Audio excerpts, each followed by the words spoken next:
Министерство обороны Азербайджана продолжает регулярно публиковать сообщения о якобы нарушениях режима прекращения огня со стороны Армении. Одновременно распространяются утверждения о том, что Ереван готовит нападение на Азербайджан, что якобы подтверждается проведением учебных сборов с участием резервистов. На этом фоне Баку заявил о начале очередных сборов с привлечением военнообязанных из запаса. Ранее мы отмечали, что действия официального Баку зачастую идут вразрез с логикой мирного урегулирования.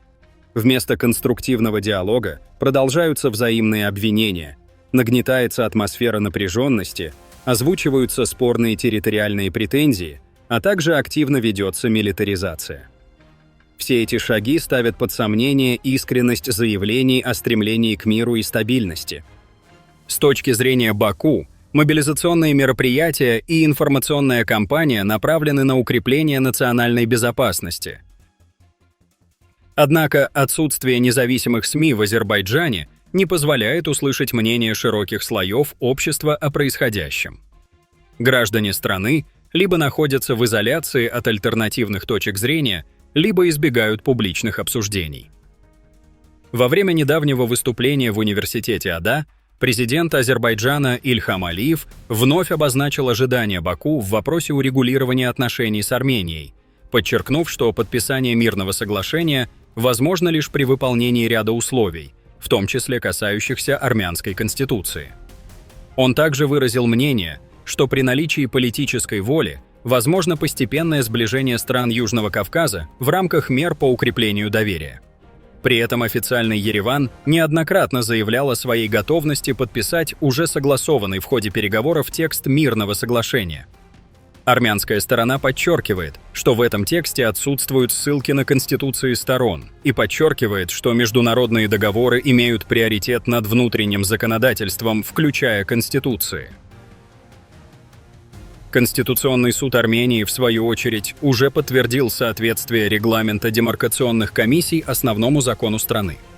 В связи с этим продолжающиеся заявления о новых условиях и необходимости внесения изменений в Конституцию Армении выглядят как отклонение от ранее согласованных договоренностей. Если Баку действительно не намерен подписывать существующий вариант мирного соглашения, логичнее было бы заявить об этом прямо, а не затягивать процесс новыми требованиями. Публичные заявления Ильхама Алиева вновь вызывают вопросы о характере его политического курса. В недавнем выступлении он сделал очередную попытку показать себя одновременно сторонником международного права и решительным лидером. Однако риторика, звучащая с трибуны, скорее напоминает противоречивый монолог, чем взвешенное заявление государственного деятеля. Алиев вновь называет подписанное трехстороннее соглашение актом капитуляции, игнорируя его юридическую природу и обязательства всех сторон. Вновь звучат знакомые формулы. 30 лет оккупации, внешние силы, черная пропаганда, якобы организованная Францией и США.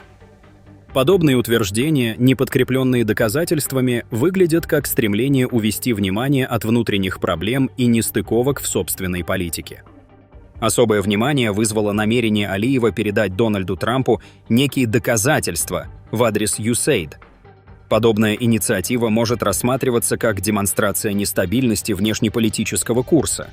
С одной стороны, заявление о противостоянии Западу, с другой – попытки сближения с определенными политическими фигурами в США. Не менее вызывающим стало заявление о том, что 44-дневная война якобы была образцом гуманного поведения. При этом международные организации, включая Amnesty International и Human Rights Watch, неоднократно высказывали критику в адрес действий Азербайджана, а сам Алиев последовательно игнорирует их заключения. Все это рисует картину, в которой официальная риторика все дальше отдаляется от реальности и общепринятых международных стандартов.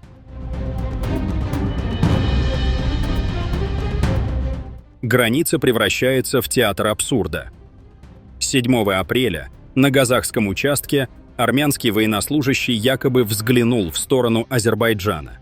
Не нарушил границу, не выстрелил, просто посмотрел. Тем не менее, в информационном пространстве это уже трактуется как провокация. В другом случае неподалеку были замечены гаубицы, без выстрелов, просто на позициях. Однако сами их силуэты оказались подозрительными. Видимо, в будущем будут измерять направление взгляда или калибр тени от военной техники. Создается впечатление, что в отсутствии реальных событий начинается игра в интерпретации. Взгляд, шаг, звук – все может быть подано как угроза. Это уже не отчеты, а жанр тревожного фольклора, где вместо фактов – намеки, домыслы и громкие заявления без последствий. Информационная перегрузка без подтверждений постепенно подтачивает доверие. Особенно если за громкими заявлениями следует тишина и паузы. Или, в крайнем случае, заявление о том, что где-то кто-то громко чихнул. И опять провокация?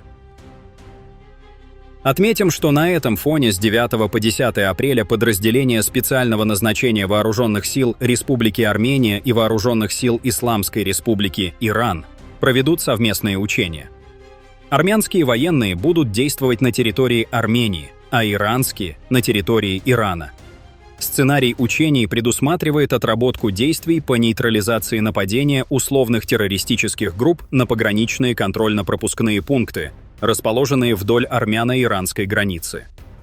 Примечательно, что в текущем году Армения, помимо заранее запланированных учений с Соединенными Штатами Америки на своей территории, проводит и незапланированные совместные маневры с Ираном. Это может свидетельствовать о стремлении Еревана к расширению военного взаимодействия с различными партнерами на фоне нестабильной ситуации в регионе.